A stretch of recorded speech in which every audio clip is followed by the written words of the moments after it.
O homem compreende espiritualmente, assim é em verdade. A mente mortal concebe alguma coisa como líquida ou sólida, e depois a classifica materialmente. Os fatos imortais e espirituais existem a parte dessa concepção mortal e material. Deus, o bem, existe por si mesmo e se expressa por si mesmo, embora seja indefinível como um todo. Cada passo em direção à bondade é um afastar-se da materialidade e é uma tendência em direção a Deus, o Espírito. As teorias materiais paralisam em parte essa atração rumo ao bem infinito e eterno, por uma atração oposta, em direção ao finito, temporário e discordante. Indefinível o bem e o som é uma impressão mental produzida na crença mortal. O ouvido em realidade não ouve. A ciência divina revela que o som se comunica através dos sentidos da alma, através da compreensão espiritual. Mozart sentia mais do que expressava. O arrobo de suas mais grandiosas sinfonias nunca foi percebido. Era um músico superior ao que o mundo podia compreender. Isso era uma verdade ainda mais surpreendente com relação a Beethoven, que durante tanto tempo foi irremediavelmente surdo. As melodias e toadas mentais da música mais suave superam o som audível. A música é o ritmo da cabeça e do coração. A mente mortal é a harpa de muitas cordas, que emite discórdia ou harmonia, segundo seja humana ou divina a mão que a tange. Música, o ritmo da cabeça e do coração antes que o saber humano mergulhasse nas profundezas de um falso conceito das coisas, na crença em origens materiais, que rejeitam a única mente e fonte verdadeira do ser. É possível que as impressões orundas da verdade fossem tão distintas quanto o som, e que chegassem como som aos profetas primitivos. Se o meio de ouvir é inteiramente espiritual, é normal e indestrutível. Se a percepção de Enoque se tivesse cingido à evidência que se apresentava aos seus sentidos materiais, ele nunca poderia ter andado com Deus, nem ter sido guiado à demonstração da vida eterna. Adão, representado nas Escrituras como formado do pó, é uma lição prática para a mente humana. Tal como Adão, os sentidos materiais têm sua origem na matéria e voltam ao pó, o que prova não serem inteligentes. Vão-se como vieram, pois continuam sendo o erro, não a verdade do ser. Quando se tiver aprendido que é um sentido espiritual, e não material, que transmite ao homem as impressões da mente, então a existência será compreendida e a reconheceremos como harmoniosa. Adão e os sentidos prostramo-nos diante da matéria e entretemos pensamentos finitos acerca de Deus, tal qual o idólatra pagão. Os mortais são propensos a temer e obedecer mais aquilo que consideram um corpo material, do que a um Deus espiritual. Todo conhecimento material, tal como a primitiva árvore do conhecimento, multiplica-lhes as dores, pois as ilusões mortais procuram fraudar Deus, matar o homem, e nesse meio tempo servir uma mesa de petiscos canibalescos e dar graças. Ilusões idólatras. Que sentido transitório é a vista mortal, quando se considera que um ferimento na retina pode pôr um fim ao poder da luz e do cristalino. Mas a verdadeira vista ou verdadeiro sentido não se perde. Nem a idade, nem o acidente, podem interferir nos sentidos da alma, e não há outros sentidos reais. É evidente que o corpo, como matéria, não tem sensação própria, e não há esquecimento para a alma e suas faculdades. Os sentidos do espírito são os sentidos da alma, isentos de dor e estão para sempre em paz. Nada pode ocultar deles a harmonia de todas as coisas ou o poder e a permanência da verdade. Se o espírito, a alma, pudesse pecar ou perder-se, então o seria a imortalidade. Perder-se-iam juntamente com todas as faculdades da mente. Mas o ser não se pode perder, enquanto Deus existir. A alma e a matéria estão em desacordo por força de suas naturezas opostas. Os mortais não conhecem a realidade da existência, porque a matéria e a mortalidade não refletem as verdades do espírito. O ser real nunca se perde e a visão espiritual não está subordinada a altitudes geométricas. Tudo quanto é governado por Deus, nunca está privado, nem por um instante, da luz e do poder da inteligência e da vida. Às vezes somos levados a crer que as trevas são tão reais como a luz. A ciência, porém, afirma que as trevas são apenas um sentido mortal de ausência da luz, a chegada da qual as trevas perdem a aparência de realidade. Assim, o pecado e a tristeza, a doença e a morte, são a ausência hipotética da vida, Deus, e fogem, como fantasmas do erro, ante a verdade e o amor. Luz e trevas com sua prova divina, a ciência inverte a evidência que se apresenta ao sentido material. Toda qualidade e condição da mortalidade desaparece, tragada na imortalidade. O homem mortal é o antípoda do homem imortal, em origem, em existência e em sua relação com Deus. Por compreender a superioridade e a imortalidade do bem, Sócrates não temeu o veneno de cicuta. Mesmo a fé que lhe inspirava a sua filosofia, desprezou o temor físico. Tendo ele investigado o estado espiritual do homem, reconheceu a imortalidade do homem. A ignorância e a maldade daquela época procuravam matar a fé de Sócrates, o venerável filósofo, por causa de sua fé na alma e de sua indiferença pelo corpo. Quem poderá dizer que hoje o homem está vivo, mas pode estar morto amanhã? Que é que terá induzido a vida, Deus, a produzir tão estranhos resultados? Aqui cessam as teorias, e a ciência desvenda um mistério e resolve o problema do homem. O erro fere o calcanhar da verdade, mas não pode matar a verdade. A verdade esmaga a cabeça do erro, destrói o erro. A espiritualidade assedia abertamente o materialismo. De que lado estamos combatendo? A serpente do erro, a compreensão de que o ego é mente, e de que há só uma mente ou inteligência, começa de imediato a destruir os erros do sentido mortal e a proporcionar a verdade do sentido imortal. Essa compreensão torna o corpo harmonioso, faz com que os nervos, os ossos, o cérebro etc. sejam servos, em vez de senhores. Se o homem é governado pela lei da mente divina, seu corpo está em submissão à vida, à verdade e ao amor sempiternos. O grande erro dos mortais é supor que o homem, na imagem e semelhança de Deus, seja ao mesmo tempo matéria e espírito, bom e mau. Servos e senhores, se a decisão fosse deixada aos sentidos corpóreos, o mal pareceria ao senhor do bem, e a doença seria a regra da existência, enquanto a saúde pareceria a exceção, a morte o inevitável, e a vida um paradoxo. Paulo perguntou: que harmonia pode haver entre Cristo e o maligno? 2 Coríntios 6, 15. Quando dizes, o corpo do homem é material, digo com Paulo, prefere tu deixar o corpo e habitar com o Senhor. Abandona tua crença material de que haja mente na matéria e tem uma mente única, a saber, Deus, pois essa mente forma sua própria identidade pessoal, aliança. É impossível que por meio da compreensão que a ciência confere, se perca a identidade do homem, e a noção de tal possibilidade é mais absurda do que concluir que os tons individuais da música se perdem na fonte da harmonia. As escolas de medicina talvez nos informem que o trabalho de cura na ciência cristã e a extraordinária experiência de Paulo na sua conversão ao cristianismo, que provam ser a mente cientificamente distinta da matéria, são indícios de estados mentais e corpóreos desnaturais, mesmo de catalepsia e de histeria. No entanto, se recorremos às Escrituras, que é que lemos? Ora, o seguinte: se alguém guardar a minha palavra, não verá a morte. E daqui por diante, a ninguém conhecemos segundo a carne. A experiência de Paulo que os métodos científicos são superiores a outros, vê-se por seus efeitos. Uma vez que pela mente tenhas vencido um estado doentio do corpo, tal estado jamais tornará a voltar, e terás ganho um ponto na ciência. Quando a mentalidade dá descanso ao corpo, a tarefa seguinte te fatigará menos, porque estás resolvendo o problema do ser na metafísica divina, e na proporção em que compreenderes o controle que a mente tem sobre a assim chamada matéria, serás capaz de demonstrar esse controle. O remédio científico e permanente contra a fadiga é conhecer o poder da mente sobre o corpo ou sobre qualquer ilusão de cansaço físico, e destruir assim essa ilusão, porquanto a matéria não pode ficar cansada e oprimida. A fadiga é mental, dizes. O trabalho me cansa. Mas, que vem a ser este-me? É músculo ou mente? Qual dos dois está cansado e assim fala? Sem a mente, poderiam os músculos estar cansados? São porventura os músculos que falam, ou és tu que falas por eles? A matéria não é inteligente. É a mente mortal que faz uso da linguagem falsa, e aquilo que fala em cansaço, é o que produziu esse cansaço. Não dizes que uma roda se cansa, e no entanto, o corpo é tão material como a roda. Não fosse pelo que a mente humana diz do corpo, este, tal como a roda inanimada, nunca estaria cansado.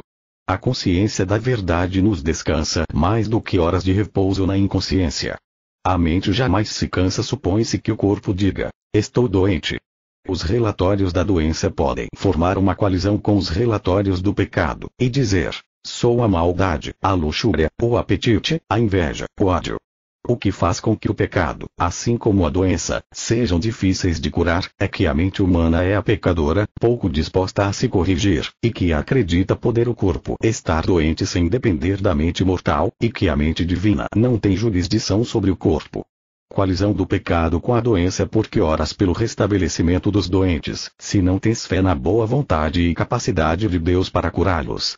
Se crês em Deus, porque substituís o poder do Todo-Poderoso por medicamentos, e empregas recursos que só conduzem a processos materiais de conseguir ajuda, em vez de recorreres, na hora da necessidade, a Deus, o amor divino, que é socorro sempre presente. Doença, parente do pecado, trata uma crença na doença como tratarias o pecado, isto é, repelindo-a imediatamente.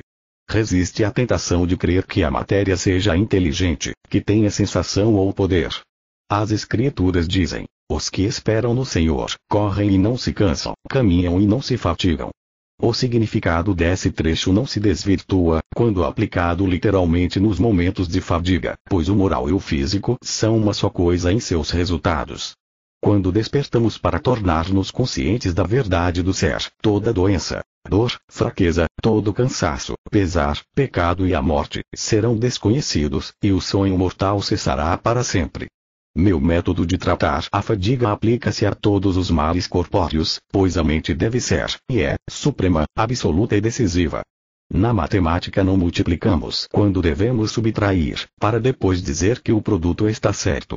Tampouco podemos dizer na ciência que os músculos dão forças, que os nervos causam dor ou prazer, ou que a matéria governa, e em seguida esperar que o resultado seja harmonia. Não são os músculos, nem os nervos, nem os ossos, mas sim a mente mortal, que faz com que o corpo inteiro esteja doente e todo o coração enfermo, ao passo que a mente divina cura. Afirmação e resultado. Quando isto for compreendido, nunca afirmaremos acerca do corpo o que não desejamos se manifeste nele. Não diremos que o corpo é fraco, se o quisermos forte. Pois a crença na fraqueza deve ter estado na mente humana antes de poder manifestar-se no corpo, e a destruição da crença será a eliminação de seus efeitos. A ciência não inclui regra alguma de discórdia, mas governa harmoniosamente. O desejo, diz o poeta, é sempre o pai do pensamento. Podemos ouvir uma suave melodia, e no entanto compreender mal a ciência que a governa. Os que são curados pela ciência metafísica, não compreendendo o princípio da cura, talvez a interpretem mal, atribuindo seu restabelecimento a uma mudança de ar ou de dieta, sem prestar a Deus a honra que só a Ele é devida. A imunidade completa contra a crença no pecado, no sofrimento e na morte talvez não se alcance nesta época, mas podemos esperar que esses males diminuam, e esse começo científico está na direção certa. Começo científico. Ouvimos dizer: faço diariamente exercícios ao ar livre. Tomo banhos frios a fim de vencer a predisposição para resfriar-me, e no entanto, tenho contínuos resfriados, catarro e tosse. Tais admissões deveriam abrir-nos os olhos para a ineficácia da higiene material e induzir os sofredores a procurar a causa e a cura em outras direções. Ineficaz a higiene e o instinto vale mais do que a razão mal orientada, como o proclama a própria natureza. A violeta ergue os olhos azuis para saudar o começo da primavera. As folhas batem palmas como infatigáveis adoradoras da natureza. O pássaro da neve canta e paira em meio às rajadas de vento. Não apanha catarro por ter molhado os pés, e arranja uma residência de verão com mais facilidade do que o nabardo. A atmosfera da Terra, mais amena do que a atmosfera da mente mortal, deixa o catarro para esta última. Resfriados, tosses e contágios são engendrados unicamente por teorias humanas. A mente mortal produz seus próprios fenômenos, e depois os atribui a qualquer outra causa, como um gatinho que, ao se ver no espelho, julga ver outro gatinho. Fenômenos refletidos. Certa vez, um clérigo adotou uma dieta de pão e água para aumentar sua espiritualidade. Percebendo que a saúde lhe declinava, abandonou sua abstinência e aconselhou outros a que nunca tentassem a dietética para crescer em graça. A crença de que o jejum ou a gula melhoram os homens moral ou fisicamente é um dos frutos da árvore do conhecimento do bem e do mal, da qual disse Deus: dela não comerás. A mente mortal forma todos os estados do corpo mortal e governa o estômago, os ossos, os pulmões, o coração, o sangue etc., tão diretamente como a volição ou a vontade move a mão. de grande alcance e evolução. Conheci alguém que, ainda criança, havia adotado o sistema Graham para curar-se de dispepsia. Durante muitos anos, só comeu pão e legumes e não bebeu nada senão água. Agravando-se a dispepsia, resolveu que sua dieta devia ser mais rigorosa, e daí por diante não tomou mais do que uma só refeição em 24 horas, refeição essa que consistia apenas de uma fatia fina de pão, sem água. Seu médico recomendou-lhe também que não molhasse a ressequida garganta senão 3 horas depois de comer. Passou muitos anos penosos com fome e fraqueza, quase sucumbindo de inanição, e finalmente resignou-se a morrer, após esgotar a perícia dos médicos, os quais amavelmente o informaram de que a morte era, de fato, sua única alternativa.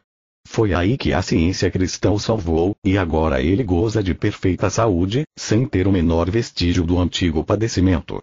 Inanição e dispepsia aprendeu que o sofrimento e a doença não são as verdades do ser, mas sim, crenças que os mortais impõem a si mesmos. Que Deus nunca decretou a doença, nunca promulgou uma lei pela qual o jejum seria um meio de adquirir a saúde. Portanto, a semi-inanição não é aceitável para a sabedoria, e está igualmente distanciada da ciência, na qual o ser é sustentado por Deus, a mente.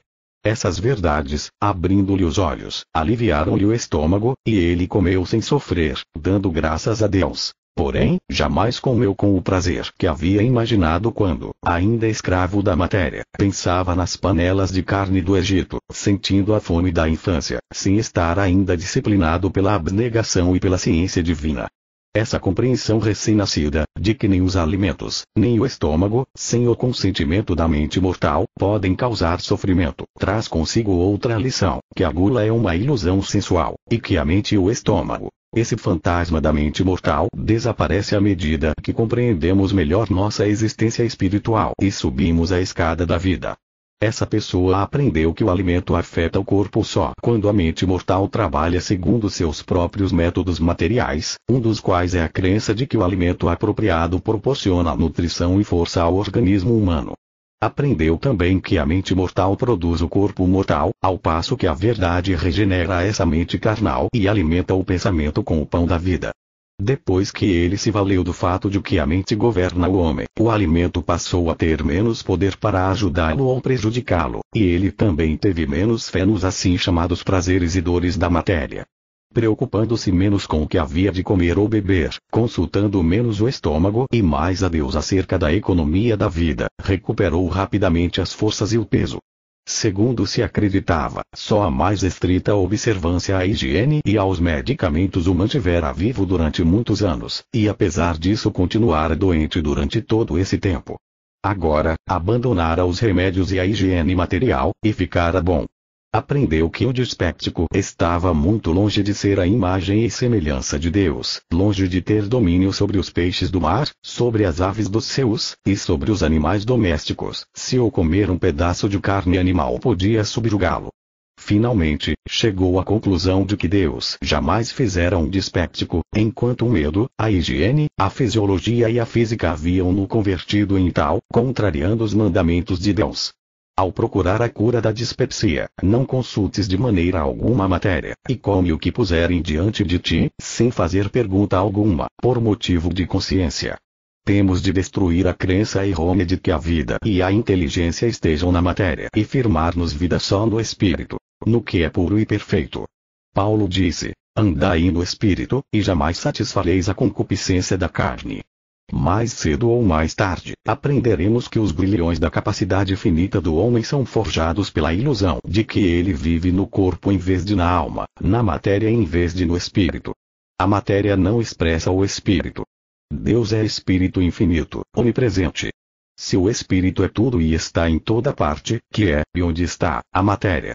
Lembra-te de que a verdade é maior do que o erro, e que não podemos pôr o maior dentro do menor.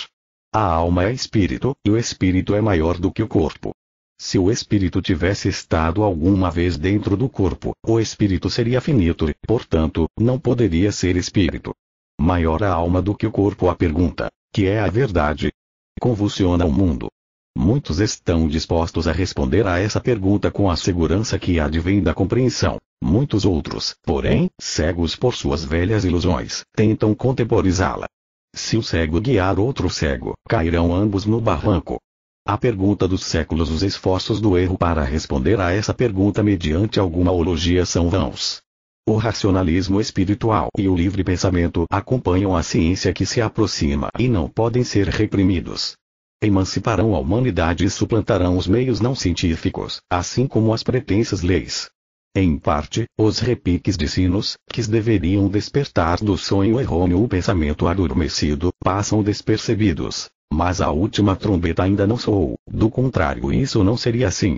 Maravilhas, calamidades e pecados serão muito mais abundantes, à medida que a verdade impuser aos mortais suas exigências, a que eles tanto resistem. A terrível ousadia do pecado, porém, destrói o pecado, e pressagia o trunfo da verdade.